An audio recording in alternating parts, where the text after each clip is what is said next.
And I have it's a great pleasure to introduce two wonderful speakers today. First, my colleague, Bernstein.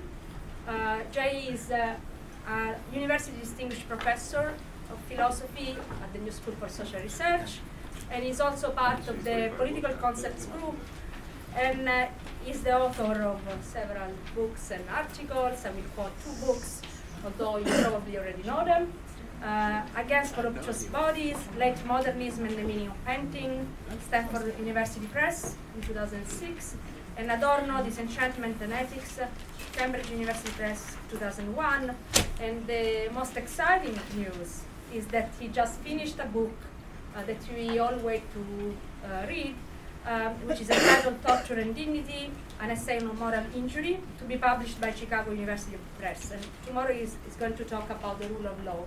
Thank you. Jay, you can use that if you want. No, this is going to work. Okay, can you hear me? Yeah. Great. Democracy without the rule of law is empty. The rule of law without democracy is blind. Gustav Radbruch concludes his defense of the idea that extreme injustice is no law with what I interpret as a sweeping encomium to the rule of law. Number one on your handout. We must seek justice, but at the same time attend to legal certainty, for it is itself a component of justice. And we must build a Rechtsstaat, a government of law that serves as well as possible the ideas of justice and legal certainty.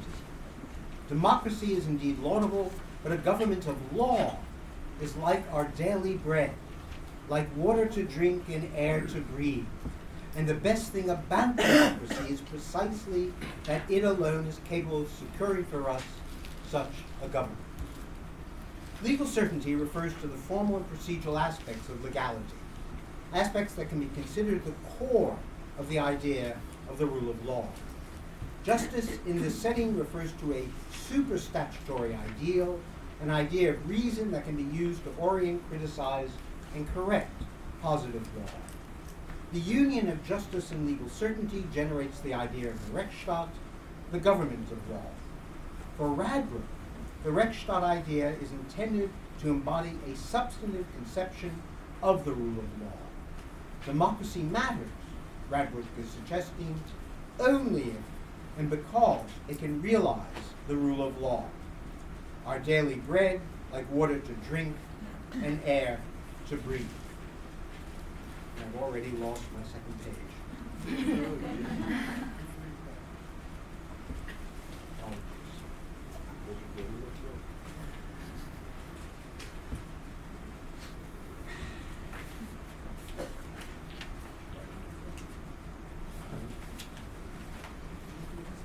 Radbruch presumes the rule of law possesses a deflationary utopian kernel, an ethical idea intended to govern and depict the determining moment of an intrinsically valuable form of life.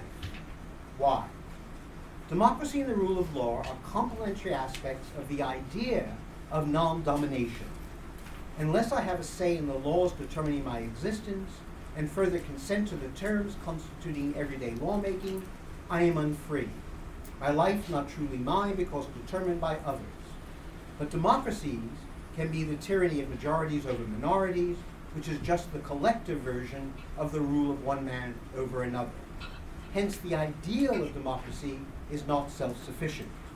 In the moment Aristotle adumbrates the superiority of democracy to monarchy, he immediately qualifies it into being the material condition for the rule of law. Number two on your handout. The arbitrary rule of a sovereign over all citizens in a city, which consists of equals, is thought by some to be quite contrary to nature. That is why it is thought to be just that among equals everyone be ruled as well as ruled, and therefore that all should have their turn. And the rule of law, it is argued, is preferable to that of any individual. On the same principle, even if it is better for certain individuals to govern, they should be made only guardians and ministers of the law. The equal right to rule is the recognition of equal standing as autonomous subjects. Equality before the law means that no one is above the law. The rule of law is a practice intended to embody the institutional recognition of the equal dignity and worth of constitutively vulnerable subjects capable of humiliation, degradation, and devastation. Democracy and the rule of law are essentially negative ideals, precisely non-domination. We can be deprived of our freedom, and we can be deprived of our standing as being of equal worth with our fellow citizens. Democracy matters, however, only because it can provide the rule of law. That is, conditions for living in a society that is fundamentally non-humiliating or non-degrading, horizontally in the relations of citizens with one another, and vertically in citizens' relations to the state. Only the rule of law can provide the institutional conditions of trust necessary to thwart arbitrary rule, political, economic, and social. Of course, without democracy, the rule of law would become itself domination and humiliation, sovereign rule. But democracy matters only because living a life of equal dignity is, again, our daily bread, like water to drink and air to breathe. That is Radbrook's thought. Call it the idea of a decent society. Yet, from every single angle of the ideological map, Marxist, left-liberal, anarchist, neoliberal, hyper-conservative, proto-capitalist, pro-capitalist, anti-capitalist, there is a unanimity that the substantive conception of the rule of law should be repudiated. At the bottom of your handout are the three notions of the rule of law that I referred to: substantive, thin, procedural, and substantive. I won't read them out. Skepticism concerning substantive rule of law would be more bearable, a sheer matter of special pleading from opposed political moralities, were it not even more radically insisted upon by the left liberal tradition of analytic jurisprudence, beginning, say, with Kelson's neo-Kantian positivism and running through the writings of H.L.A. Hart and all his followers. They are legion. Perhaps the greatest puzzle in contemporary jurisprudence is the persistence of legal positivism, its excruciating skepticism concerning the moral substance of law having become almost jurisprudential common sense. Legal positivism is, malgré Louis, moral skepticism in practice. Positivism persists in jurisprudence with perhaps more title than elsewhere, because, one, laws are human creations, enacted that in the first instance and in the final instance have whatever force they do because humans are willing to have their conduct ordered by them.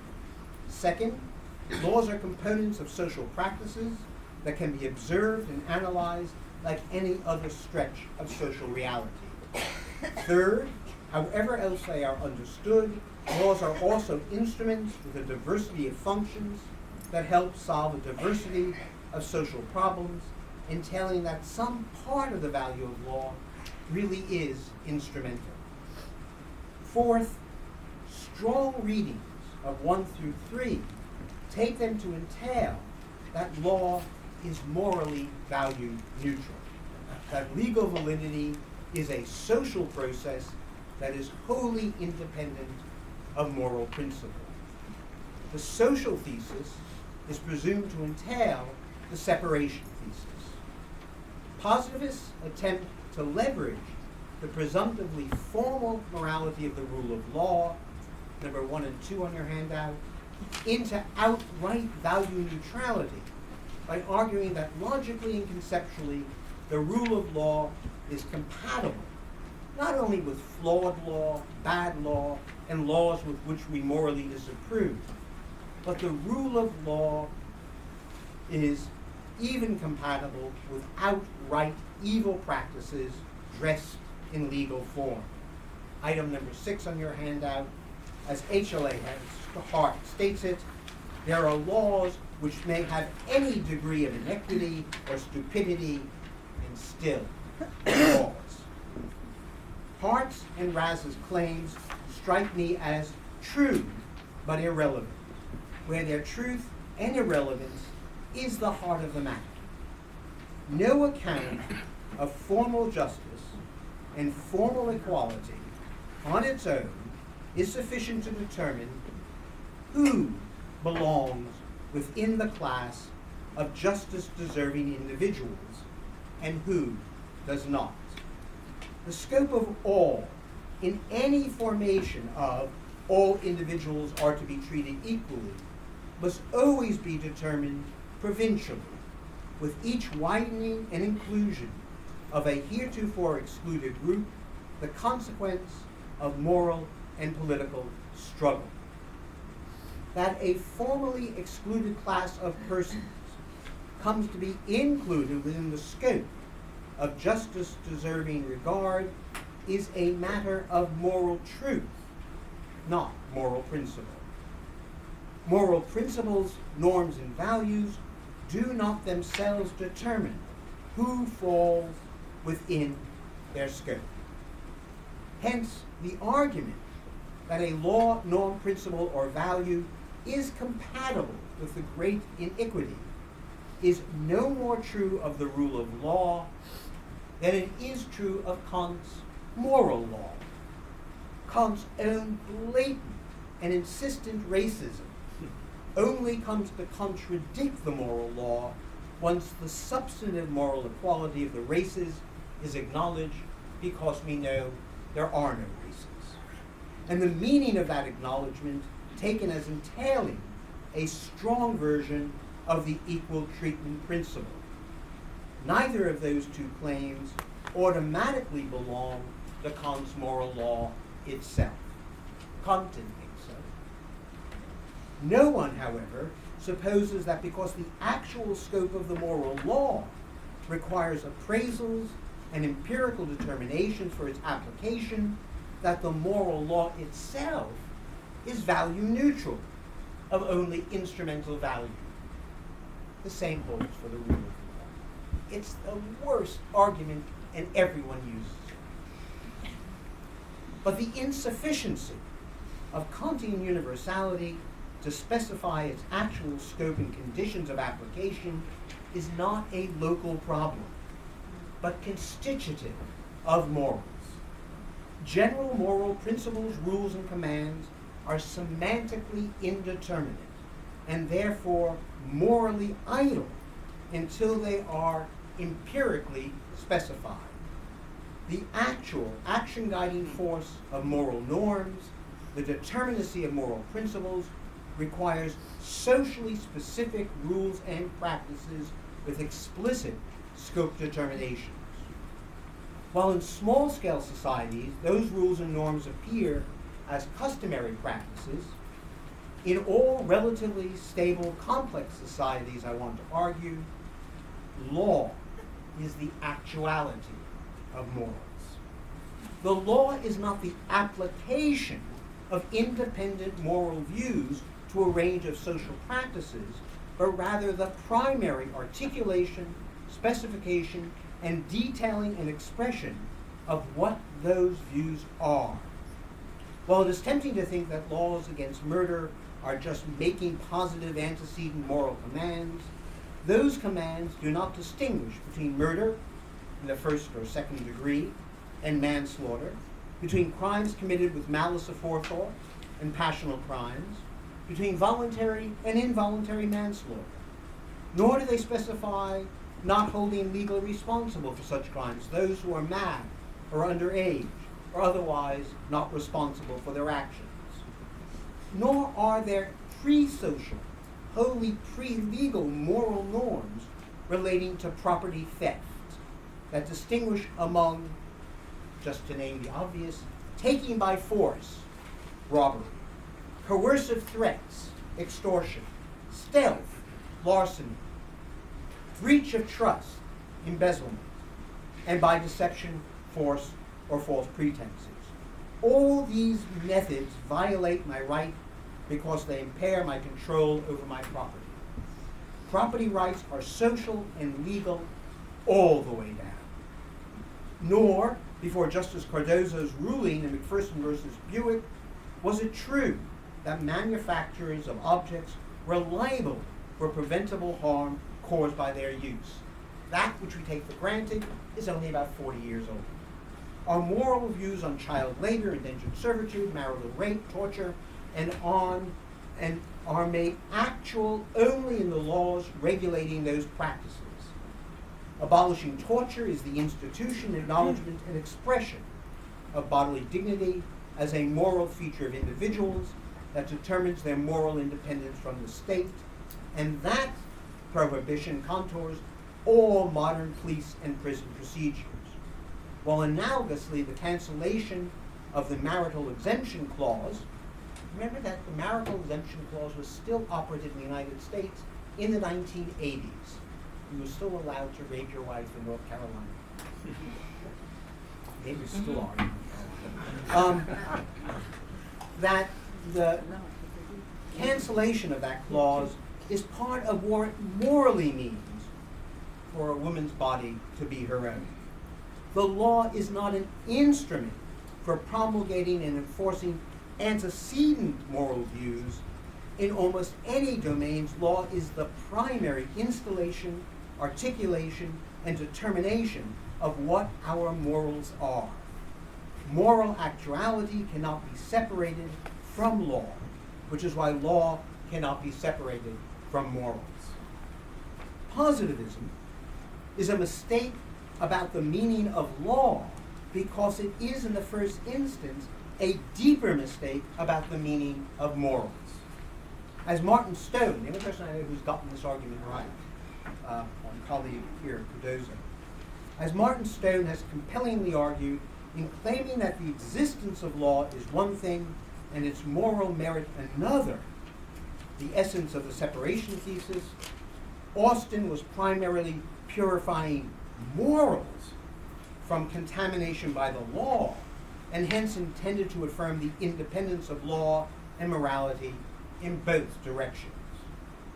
Apart from ignoring the intrinsic worth of individual humans and their mutual dependency on one another for sustaining of that standing, the principle of utility involves a wild fantasy that the operation of a complex moral algorithm can determine what ought to be done apart from all human institutions and social practices. And were those institutions to be called upon and thought necessary, they would then, in the requisite sense, be mere instruments of an independent moral theory. Without the fantasy of utility, legal positivism is empty. I take the separability of law from morals, the social determination of law, to be the most significant moral fact about the meaning of law.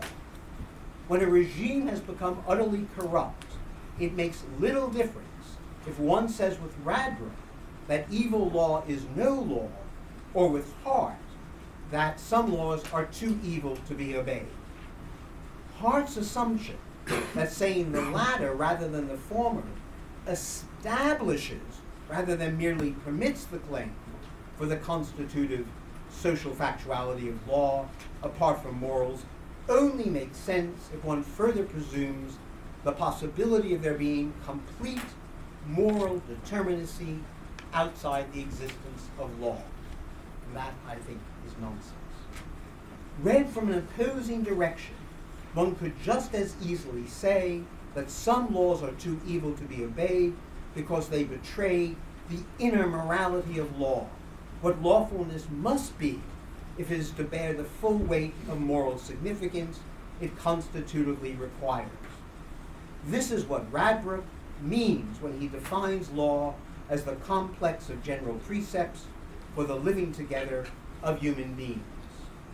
The idea that law, as a sui generis value orientation, that is the precipitate of the fracturing of customary morality into, right? Inward and outward forms of morality and legality, concerns the good living together of human beings, looks forward to the modest utopia of the rule of law with which we began. A similar conceptual propulsion is at stake when Lon Fuller states in his reply to Hart, number 3 on your handout, if laws, even bad laws, have a claim to our respect, then law must represent some general direction of human effort that we can understand and describe and that we can approve in principle, even at the moment when it seems to us to miss its mark. Fuller contends that the stable framework of interaction that legal certainty provides is an ethos, a form of ethical life that receives its shape from the rule of law itself. But this claim would be suspicious in the extreme if the rule of law was presented in terms of lofty moral ideals, joining law and morality through subsuming the law directly under morality or justice conceived in thick moral terms. Fuller's philosophical tour de force is to establish a necessary connection between law and justice on the ground that the precepts of formal legality are necessary conditions for the existence of law. Fuller proposes 8 wholly formal criteria for lawfulness that, while not transparently moral in character, are nonetheless ingredient in the goodness of law as such. So the idea of an inner morality of law turns on how these 8 formal, even grammatical characteristics of lawfulness secrete an ideality that makes fidelity to law morally compelling. Number 4 on your handout lists all 8. I won't read the descriptions, I'll just give you the titles. Generality, the principle that like cases ought to be treated alike and that the law applies to all equally. Publicity, prospectivity, clarity, non-contradiction, predictability, constancy, a principle opposing the idea of continuous and radical transformations in the law, and finally congruence, that there should be a continuous relation between the laws that are officially promulgated and the administration of the law. As presented here, these 8 criteria are starkly formal in character, none containing even implicit substantive moral content. Further, these precepts are neither essential to human action generally, nor even to cooperative action. We often aim at unachievable perfection, hold competing values that cannot be jointly realized. We sometimes discover that secrecy is a morally generous gesture, etc., etc. None of these apply generally to social cooperation. Law is about a form of living together that arises when we can no longer rely on tradition, customary practices, or a unifying collective purpose, or a set of purposes, or the pertinences of affect and context suitable for practical engagement in a narrow setting, or the absolute authority of a recognized ruler in order to solve the problem of action coordination, moral disagreement, and the sheer multiplicity of ends we must mutually accommodate. In brief, a legal system provides an escape from arbitrariness that enables individualized life plans and pursuits of desire. A legal system is distinguished from a managerial system by addressing its demands to the deliberative capacities of individuals construed as self-determining and responsible agents. Although never elaborated in sufficient detail, Fuller insists that the moral stakes of the rule of law turn on their capacity to acknowledge, protect, and nurture human dignity. Number 5 on your handout. Every departure from the law's inner morality is an affront to man's dignity as a responsible agent. To judge his actions by unpublished or retrospective laws, or to order him to do an act that is impossible, is to convey to him your indifference to his powers of self-determination. Law as determining what is good for acting together assumes both a horizontal and vertical reciprocity among agents. Laws provide the broad framework through which we can, in our everyday affairs, treat one another as self-determining agents, which in turn presumes vertically that the law must treat all those affected as self-determining agents. To so regard agents is to respect their dignity. A concluding section, law and trust. I take the most morally significant fact about my life to be that I have always lived under conditions in which the rule of law has prevailed, and hence that my dealings with all social others, in almost all contexts, I could blindly assume that my standing as a person would be respected. The rule of law provides conditions of trust between me and my consociates and between me and the government. It is almost certainly equally true that for most black American males between the ages of 12 and 35, living in an urban setting, that most morally significant fact about their lives is the absence of the rule of law as an effective presence both in their social dealings with others and in their relations to the government, police, courts, prisons, schools, bureaucracies. These men cannot trust their social environment.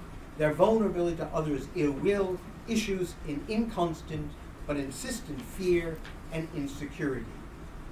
One might argue that this focus on the rule of law for securing conditions of trust ignores the truly dominant sources of arbitrary treatment, and hence the sources of fear and insecurity. In the case of some preponderant portion of women, it is the continuance of metaphysical misogyny that is the source of their lack of trust in the social world, and hence the cause of their orienting insecurities and fears. Or, drawing on the most obvious cause of insecurity and fear, namely class belonging, that is the arbitrariness of life under capital for workers that undermines the conditions of trust, that economic precarity gives on to social precarity, and that in these conditions the rule of law sides with capital against the workers. That is why Hayek loves it and Marxists hate it. Before gaining clarity about how to think about patriarchy and capital in relation to the rule of law, let me first plot out the relation between the trust and the rule of law. Trust, I understand to be the ethical substance of everyday life. The problem to which trust is an answer is that we are intrinsically vulnerable creatures whose ordinary life in society necessarily exposes us to the will of others with whom typically our connection is unchosen. Radical dependence on unchosen relation to others begins with infancy and childhood and continues throughout life, no matter how absurdly and desperately that is denied and repudiated. Trust is accepted vulnerability to another's possible ill will toward one. Acceptance occurs when we can take for granted that our mere standing as a person before others is sufficient for them to treat us with minimum respect. We can trust that they will not seek to harm us or otherwise exploit our unsurpassable vulnerability before them. Trust is the moral substance that allows us to walk the streets of New York or get on a crowded subway train. Conditions in which trust is absent are ones in which we must fear for our well-being.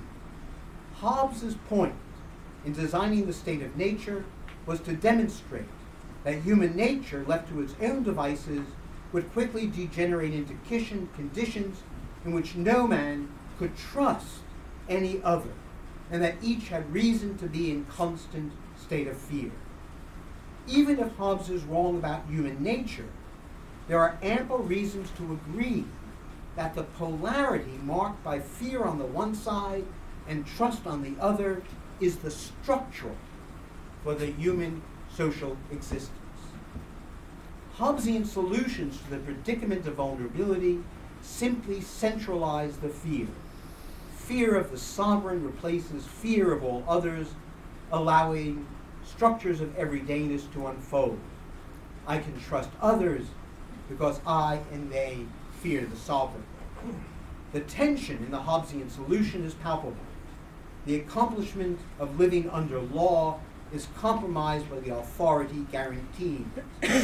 If the authority is beyond the law, then fear of death has simply been consolidated into the fear of the sovereign, whose arbitrary power is the compressed and consolidated arbitrary power of all in the state of nature. This makes Aristotle's solution inevitable. Only if everyone is ruler and ruled, and all are ruled by law, can there be conditions of trust that are not dependent on one centralized source of fear. What the Hobbesian scenario demonstrates is the primary function of the law is providing for conditions of trust. What the Aristotelian complement demonstrates is that the only democratic rule under conditions of substantive rule of law can provide those conditions of trust.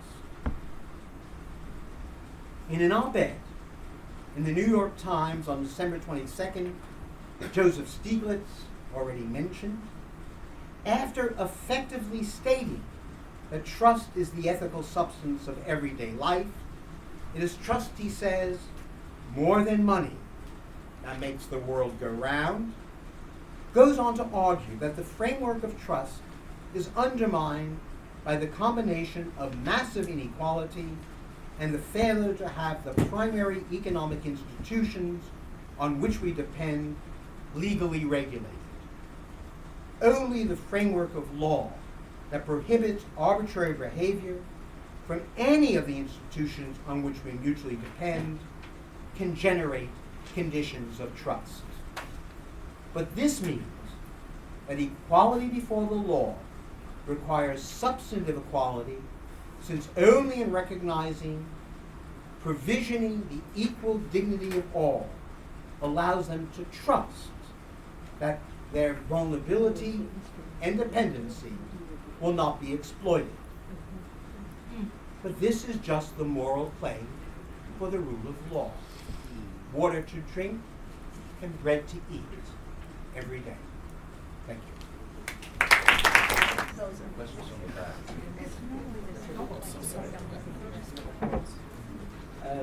Is this better? Can you hear me at all? Yes. Now you can hear me? So I wanted to ask a question to Jay, partly because I don't disagree with the word of the second talk. The question goes like this. So I admired, Jay, in the paper what I also admired in the Torture and Dignity Project, which I take as an effort to attack formalist legalisms without morality and moralities that make some kind of claim to purity without law. And so the idea that law actualizes our morals by getting us out of custom, doing something more than custom, I don't disagree with that either. And I also don't disagree that law, that morality, how did I write it out? Hang on. Because it's the word order here that I want to ask you about. That morality can only be made actual if made law, if objectified as a law, so that it becomes more than custom and escapes from arbitrariness.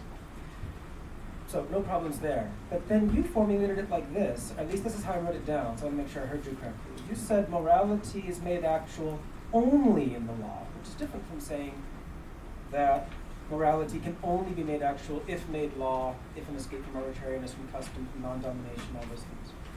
So my question is about that locution, morality made actual only in the law. So that if we have morality only in the law, it seems to me we have something close to, this might not be the right word, but something like commandment, or a very strong form of institutional authority, with which I don't think you'd want to agree, but where it sounds like you end up if you want to say morality is made actual only in the law, rather than, again, can only be made actual if made law, which is the weaker but perhaps more defensible thing. So, did I hear you correctly? Not sure. I know. You said the primary specification of morality Right. is the law, and you said law is the actuality of morality. Those Quote, are the unquote. two claims I'm committed to. Morality made actual only in the law, but I might have misheard. So just typically what I think is that, and here's the way it goes, that morality remains indeterminate until it is realized, right? And that's a semantic problem, and that seems to me what the work of culture is, right? So it's just that I'm interested in. That's the point.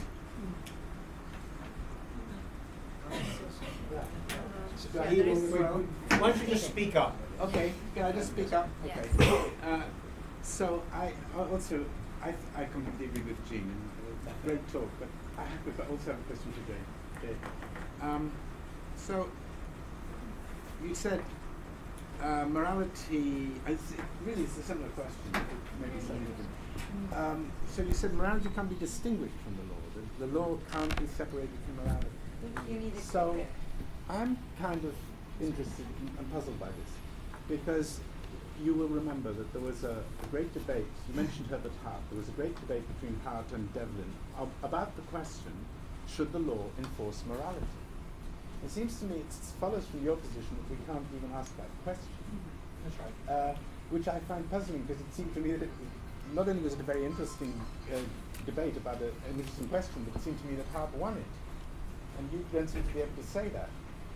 That's to say, just for people who don't know about it, I mean, this was a debate about whether a prevailing opinion in Britain at that time, so it was said by Devlin, the Lord Devlin, the judge, that the prevailing moral view was that homosexual relations between consenting adults was immoral, and that the law should enforce this.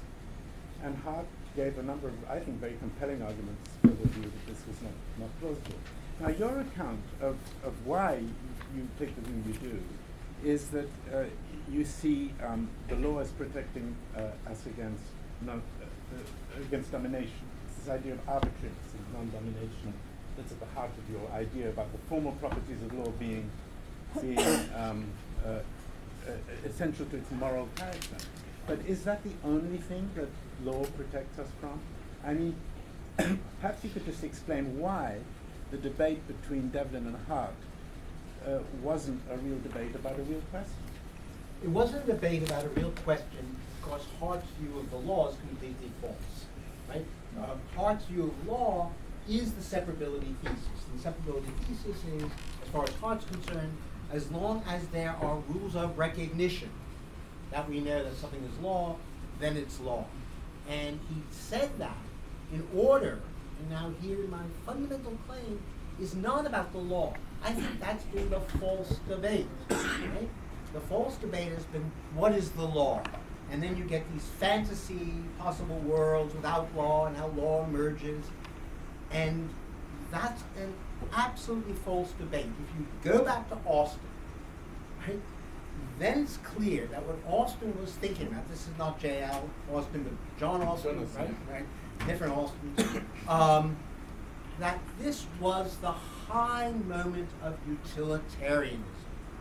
And what utilitarianism thought is that they had a view of morality that was wholly self-sufficient and self-contained without any, right, social, institutional, or any other means.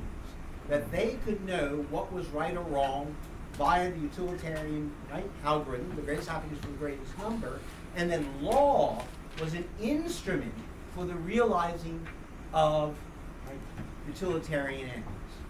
Now, my critique is not of legal positivism, is simply a misunderstanding of that origin. Namely, unless you are some form of moral Platonist, then you cannot believe in the autonomy of law and morality. That is, you have to believe in the autonomy of morality to believe in the autonomy of law. But the autonomy of morality is a fantasy, right? That morality is not free from history, culture, determination, reflection, deliberation, customary practice, etc., etc. Therefore, if morality is that, then that is the law. So that whole debate was, two crazy people, one with a crazy view of the law and the other with a crazy view of morality, asking which was crazier. And no, this is important, because this debate, right, became central to the formation of legal jurisprudence, and as a consequence, the question of law, which used to be a primary philosophical topic, in Weimar Germany, if you wanted to do political thought, you did legal thought. Why did that stop?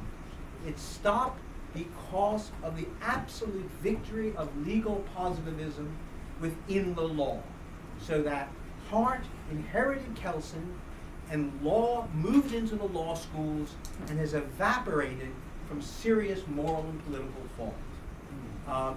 You're simply buying in to that whole fantastical history that has stopped us from thinking seriously about the law. We've left it to the lawyers, and they're... So they weren't arguing about it. No, sorry, because They we weren't- have really a lot of questions and not too much time. Chiara. It seems to me that out of this talk, maybe because of its brevity, there is a kind of hardcore Hobbesian presupposition that is lurking in the background.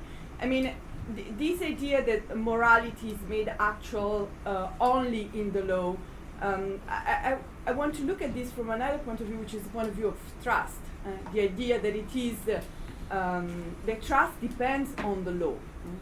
And in particular, your emphasis on fear, the Hobbesian emphasis on fear. Now, it seems to me that this holds the idea that trust depends on the law. It holds if we begin with the Hobbesian presupposition of individuals conceived as atoms, right? That have no communication already going on, no history already going on. Well, that's at least is the impression that I got from this talk. Maybe it's because of its brevity, and I mean I don't need to. An easy way to summarize the critique would be to say that that kind of individual is not the individual, the human being at the beginning of history, but rather it's bourgeois ideology, right? We are not constantly there in such a condition of fear. If I walk in the street at night and there's nobody in the street, I've crossed the road without fear, not because we are under the rule of law, but because I assume that the person driving the car is not there waiting for the first passerby to run over this person. So it seems to me that somehow law, of course, has a stabilizing effect, right? It generates trust, but only because whatever institution, whatever is repetitive, right? Whatever is something we can rely on generates trust. And so anyway, maybe I'm more skeptical as to the idea that law protect us from arbitrarity and domination. I mean, if we think of the way Hitler came to power, right? It was perfectly under the rule of law, as it protected us from arbitrariness and domination. Great. So yeah, I've been trying to convince Habermas, right, that the notion of the post-secular is immensely dangerous. Immensely dangerous because if you acknowledge, and it seems to be really important, that what religious faith is the belief in an overriding authority, then if you give up the notion of the secular, then you have given up everything. Can we try being secular first? Right, yeah. Absolutely.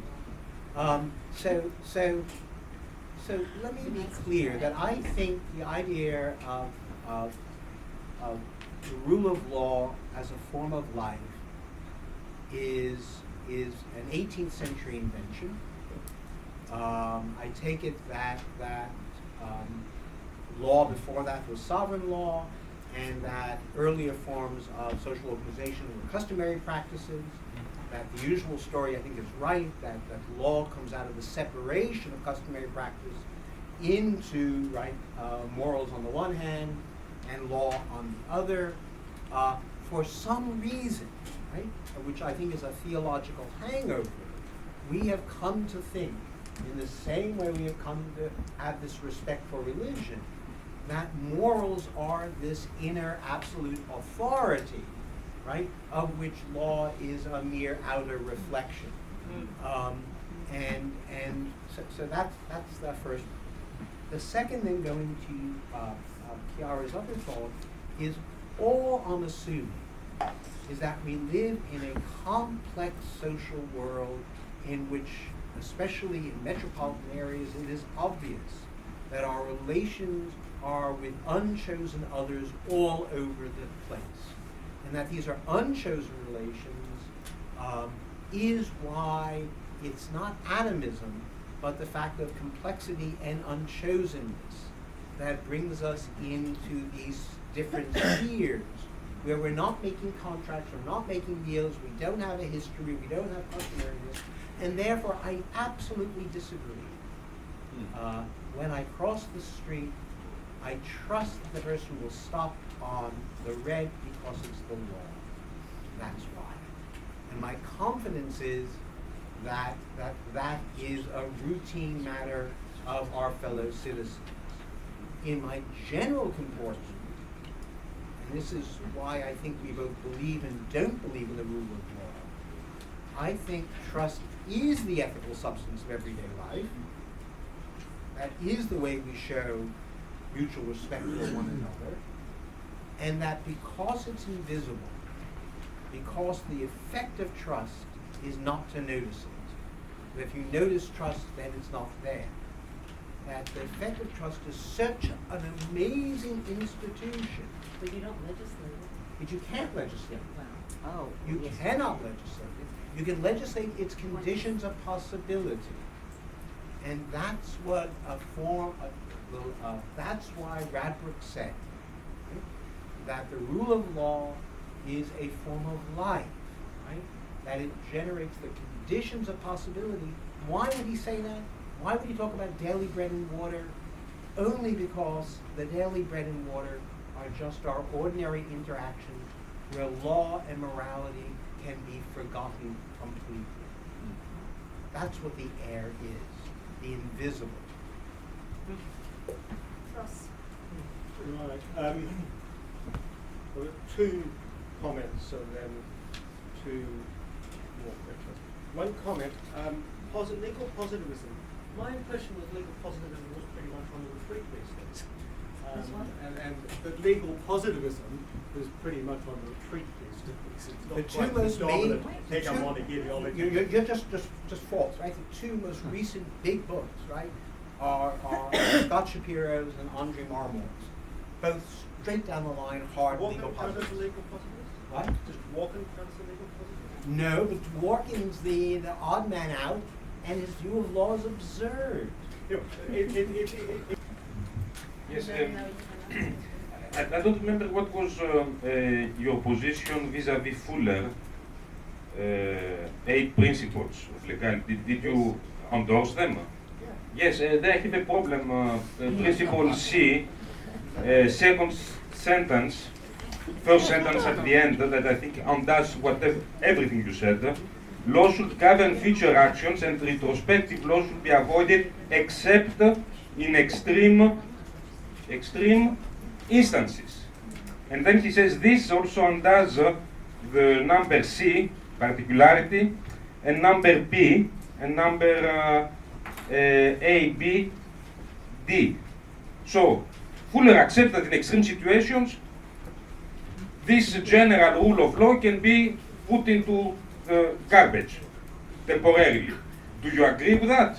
Do you think the rule of law is temporary? it can be suspended, and the question is who decides what are these extreme instances, the rule of law by itself or a political, even moral instance, because then if you introduce morality, then one can say we have a moral extreme instance of a kind of morality. So my question is then to go to Jean, related to Jean's paper, what if someone speaks about a Christian morality as being part of the structure of the law? So what happens in this case? How one might argue about this freedom from religion, let's say, not of religion? And to Jean, is the project only to keep freedom of religion within the law and not to have exceptions? Or the project is a bit more ambitious regarding, let's say, marginalizing religion in more general terms, if one can make the argument along your lines that the democracy might be in conflict with the church or the churches? Then what's the next step? Yes, against exemptions, but maybe something more than that.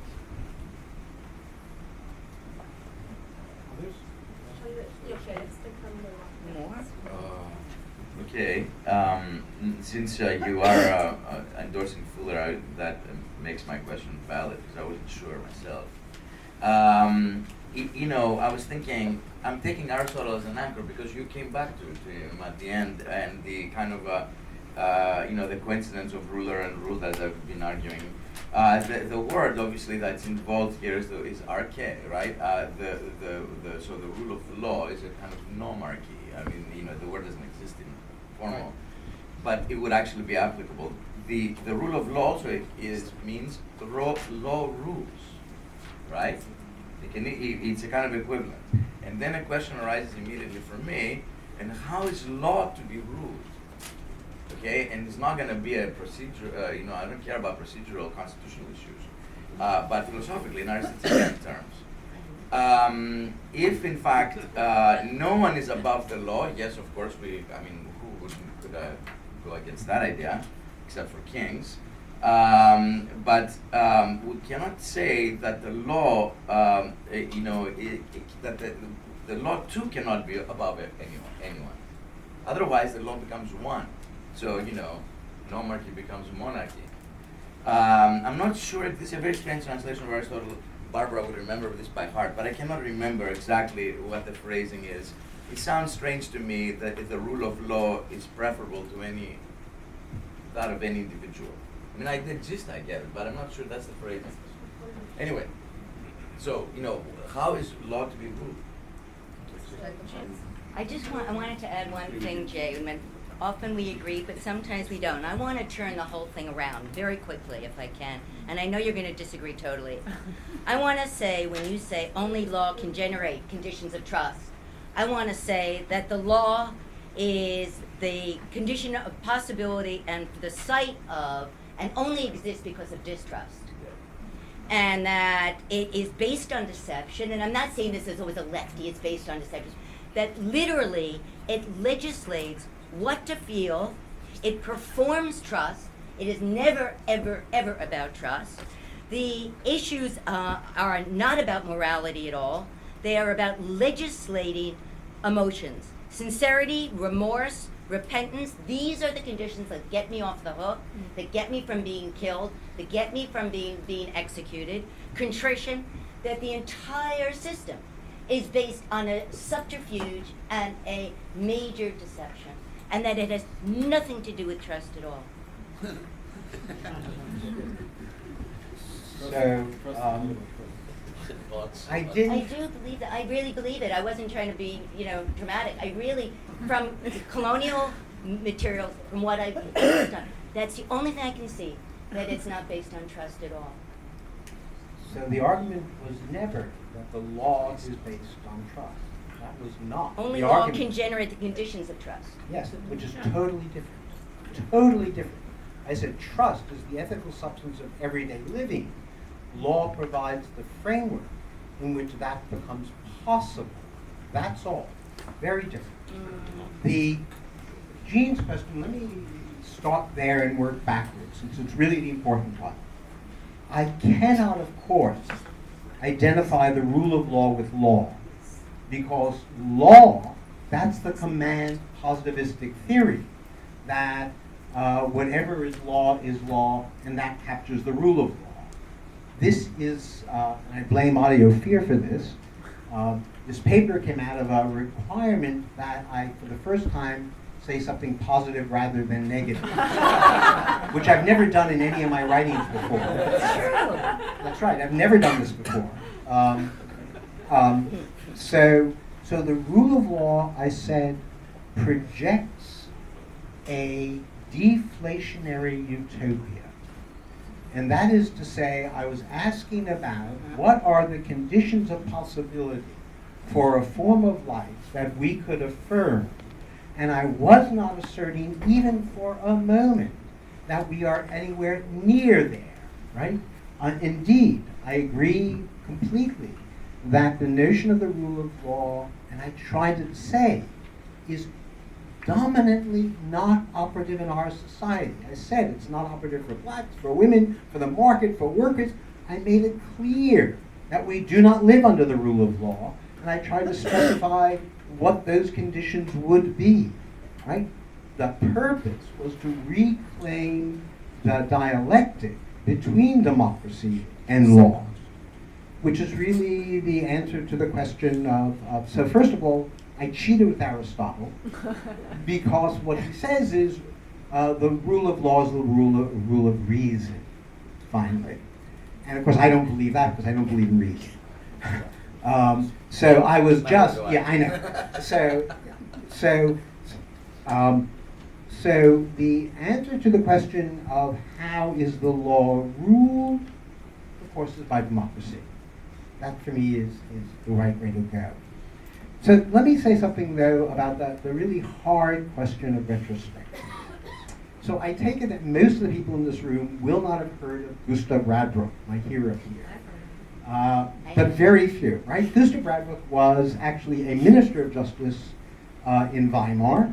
In the 1930s, he was the leading neo-Kantian jurisprudent combating Schmidt and Kelsen and all the others. But most importantly, and this gets to the retrospection, he wrote a very famous paper. In 1946, he came out of hiding, as one did, and wrote a paper on statutory lawlessness and stupid-statutory law, which is what I'm quoting from in my beginning. And it's about Nazi law. And what we do with people who say, I was just obeying the law. Right? And he was saying that sometimes, even though it stinks, making retrospective laws is better than saying it's okay. And the question is how that is to be done is indeed, right, the most difficult questions of jurisprudence, right? And the debate around it. So first of all, Lon Fuller's 8 Principles comes out of his reading of Radbruch.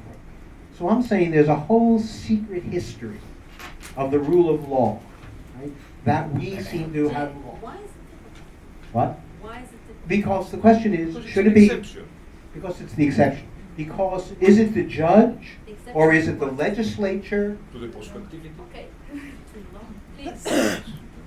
So my thought is that so what is it that makes this idea so awkward? Just trying to answer the last question about the separability of law and morals. Of course, it is true. I said in the paper, and I want to underline this, that the deepest moral fact of law is the separation of law and morals. And what I mean by that is that to believe in the law is equally to believe that there are laws that are wrong, that are immoral, that you cannot follow, and there may be cases in which the law is so corrupt that the only thing to do is to have a revolution. That tells you that what is morals? Morals, when it exists in my heart, is always the failure of a form of life to to be adequate to the people living in it. That's what I think. So unfortunately, we really ran out of time. There were several other people who wanted to talk, but time is a constraint. So thank you very much to our speakers.